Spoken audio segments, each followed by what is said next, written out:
Jokic, as great as he is and all the things he's doing, I think we're kind of taking it for granted. And he's in that LeBron conversation. I'm sure Wendy will speak about the numbers that he's putting up.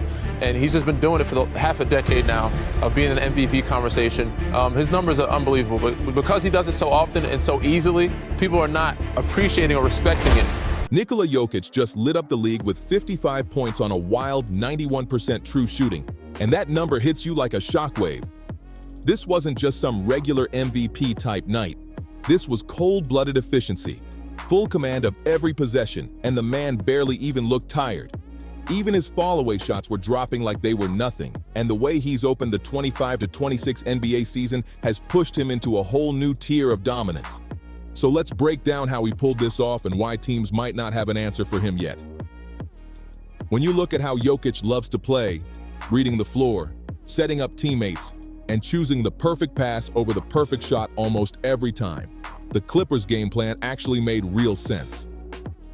LA's head coach Ty Lue even said, "Our game plan was to make him score. Just take away his passing, take everybody else out of the game."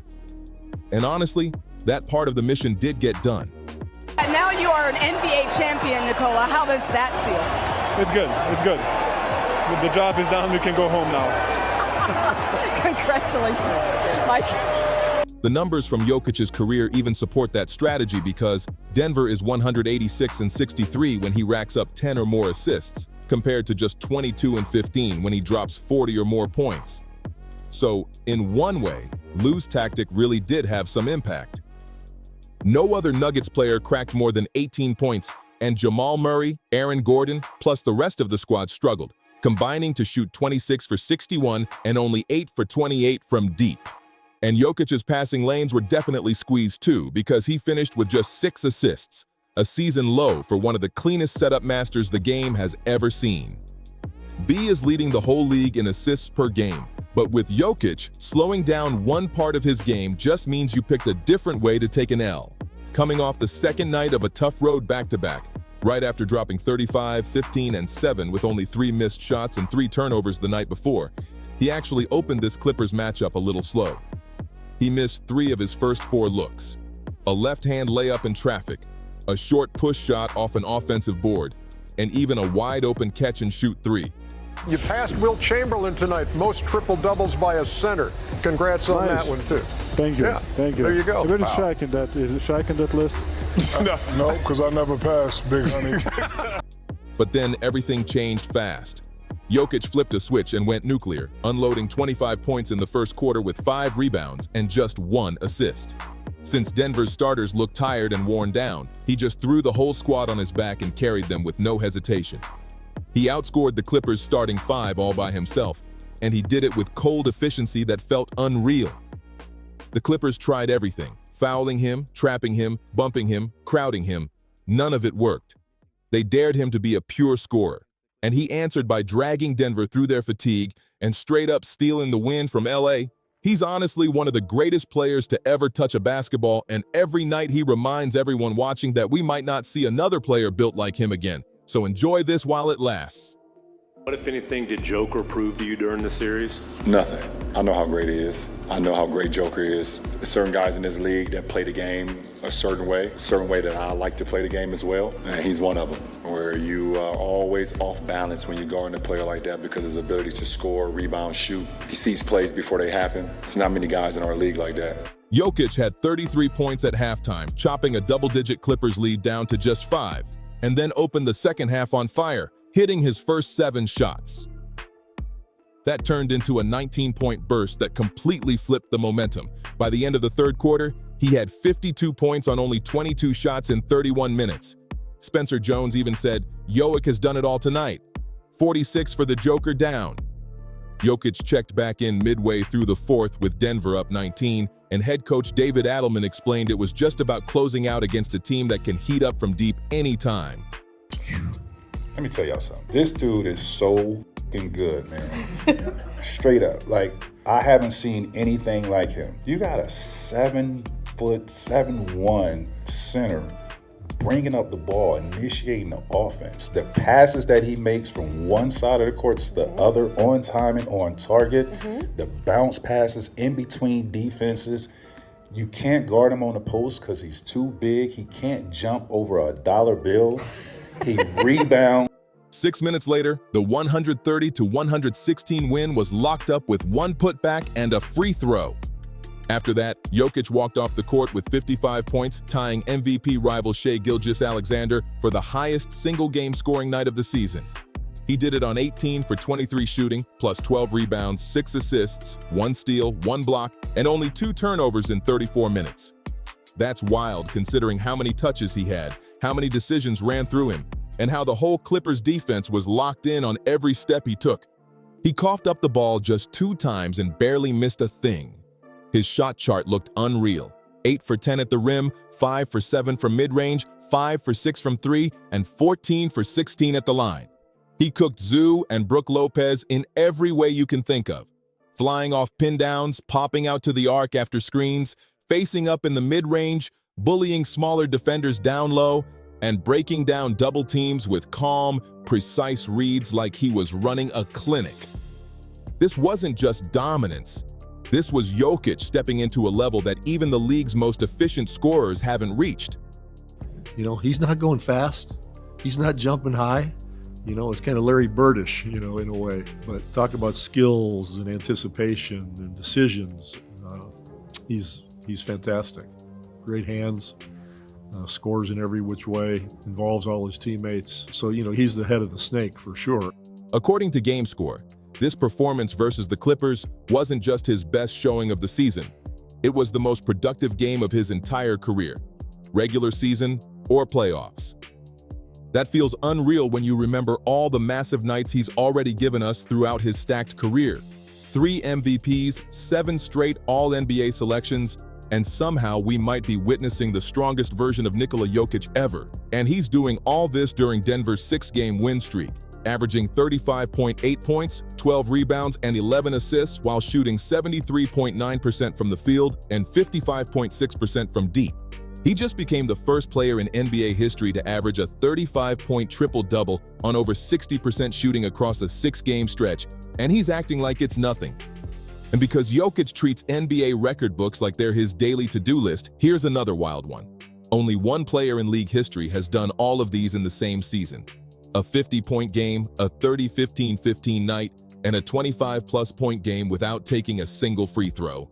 Jokic can win his championship. No one's going to care. Let's just be honest. I'm sorry. He's not going to go from where he is right now to this super mega star because he's not doing anything kids want to see. He doesn't have it. That player is Nikola Jokic, and he knocked out all 3 in barely over a week. In StatHead's entire database, the only players to hit 75% of their shots inside the arc for an entire season are Mitchell Robinson, DeAndre Jordan, Jackson Hayes, and Gary Payton II. And all of them took fewer than 5 two-pointers per game. Meanwhile, Jokic is launching nearly 12 twos per night from way tougher spots against defenses built specifically to slow him down, and he's still turning everything in front of him into dust. Yo, Andre Jordan Jock, and he hooks it in. His touch is something the league has never seen before.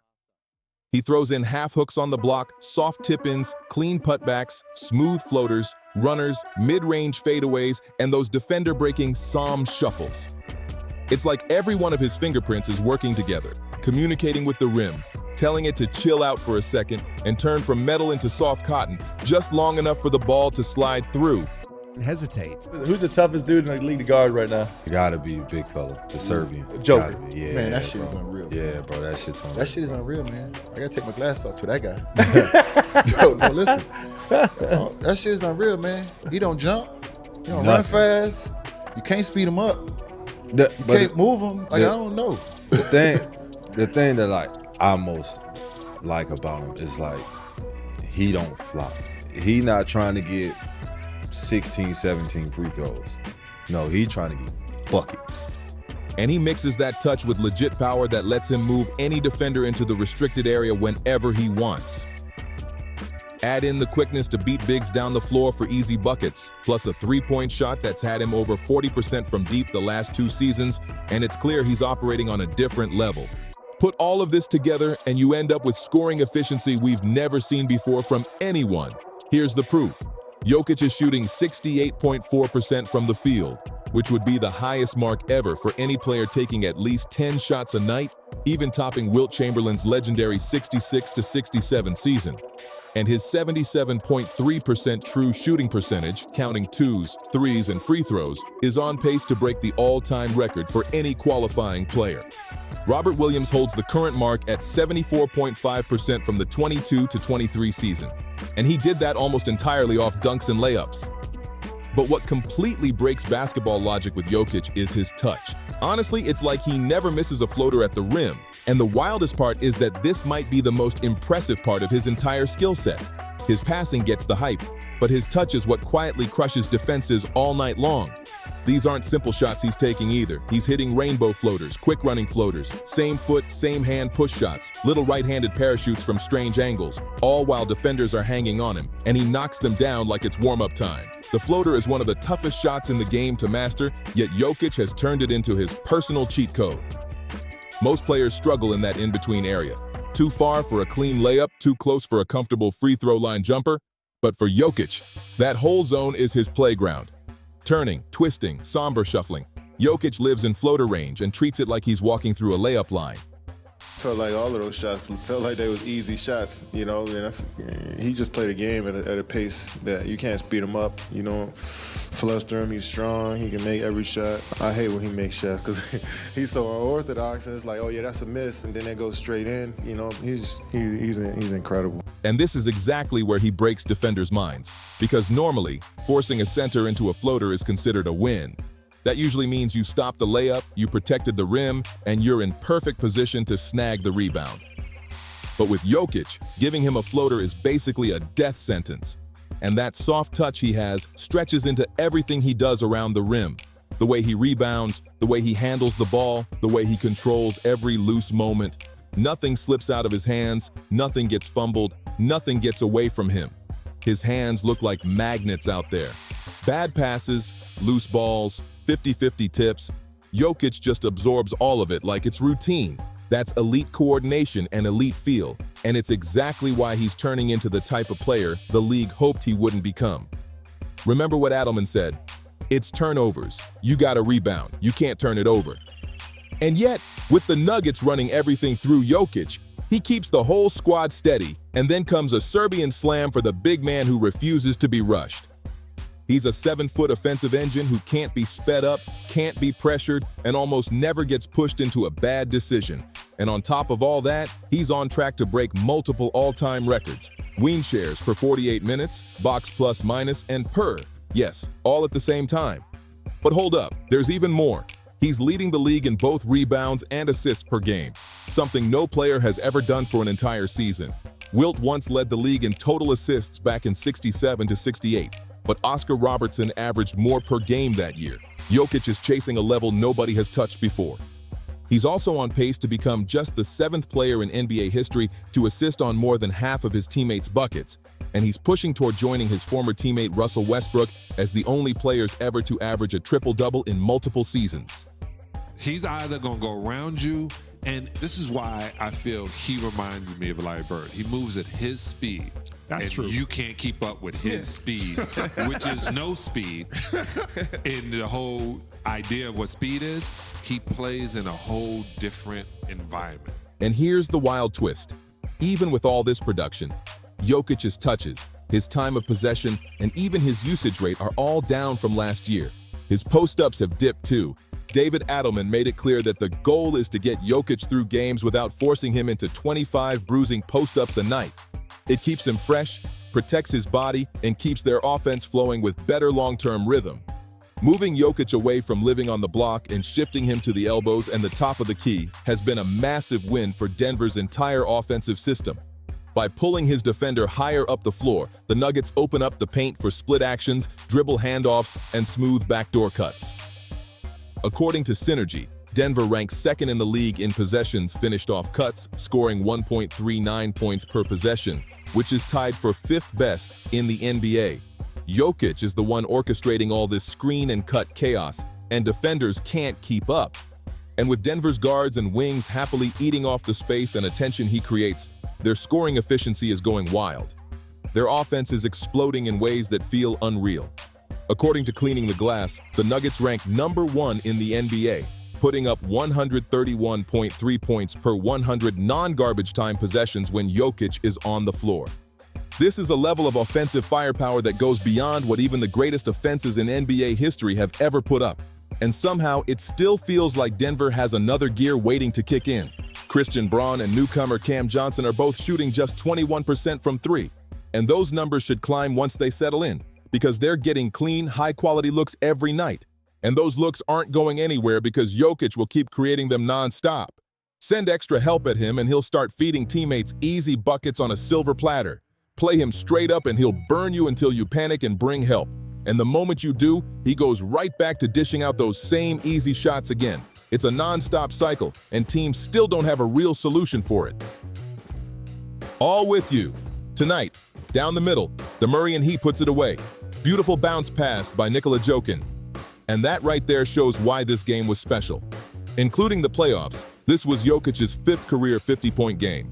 But unbelievably, it was the first one that actually came in a Nuggets win. Last season, he dropped a career-high 61 points, plus 11 rebounds and 10 assists, the most points ever in a triple-double. But Denver still lost 140-139 in overtime to the Timberwolves. Jokic definitely held on to that memory, so this time he finally got to enjoy the performance and the win. The victory pushed Denver to 9-2, while the Clippers fell to 3-8. And this wasn't just another regular matchup. It was their first meeting since the Nuggets knocked LA out in 7 games in last year's Western Conference quarterfinals. Jokic averaged 24 points per game in that series, and he clearly remembered every detail coming into this rematch. In that series, it was actually one of Jokic's lowest scoring playoff runs, the 3rd lowest out of his 16 postseason series. And Zoo is usually one of the few bigs who can make him work. But not this time. Denver even blew a 10-point lead in the first half and ended up trailing by 10 right before halftime. But after dropping 25 in the opening quarter, Jokic came out after the break and didn't miss a single shot. I mean, literally. He went 7 for 7 in the 3rd quarter, and the Nuggets eventually stretched their lead all the way to 22 in the second half. The 2023 Finals MVP knows his team can be special because of their depth and their defense, and they needed both on the second night of a tough back-to-back, especially with Cam Johnson and Christian Braun leaving the game with arm and ankle injuries. Even with all that going on, Denver still holds the 2nd-best defense in the NBA, only behind the defending champs, the Oklahoma City Thunder. And that just makes Jokic's dominance even more wild because he's putting up historic offense while anchoring a team that can lock in on the other end. Nikola Jokic has always been one of one, but this version right here is something the league has never dealt with before. Smarter, sharper, cleaner with the ball, and somehow even harder to guard than ever. This isn't Jokic chasing another MVP. This is Jokic chasing perfect basketball. If you think Jokic is on pace for one of the most efficient seasons we've ever seen, make sure you smash that like button.